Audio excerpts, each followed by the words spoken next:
Vivere a Praforte. Borgo Praforte era animato da numerose famiglie patriarcali, composte da bisnonni, nonni, genitori e figli. La solidarietà intergenerazionale e interfamiliare dava un ruolo attivo a ciascun abitante del luogo. I nonni e bisnonni vegliavano su nipoti e pronipoti. Le figlie e le nuore accudivano gli anziani di casa. Gli uomini vegliavano sulla casa, servivano la patria come militari, erano migranti in ogni angolo d'Europa, braccia da lavoro nei grandi cantieri di ferrovie dell'impero austro-ungarico, nelle miniere e nelle fornaci di luoghi lontani. Alle donne spettava la responsabilità della famiglia per gran parte dell'anno.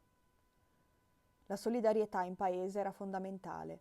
Tutti aiutavano tutti. Una comunità vivace, quella di Praforte, che all'inizio del Novecento, con la chiesa, il cimitero e la latteria, bastava a se stessa. Mancava il mais per la polenta, ma il baratto con le genti della piana rispondeva alle necessità. Legname, frutta, formaggi erano la ricchezza da scambiare. L'architettura spontanea del borgo è stata realizzata con l'utilizzo delle risorse locali, sasso e legno, lavorati dalle mani sapienti di muratori, tagliapietre, falegnami, che hanno raggiunto il massimo delle loro abilità grazie a lunghi anni di migrazione. Se vuoi approfondire l'argomento con il racconto di piccole storie di comunità, scansiona il QR code.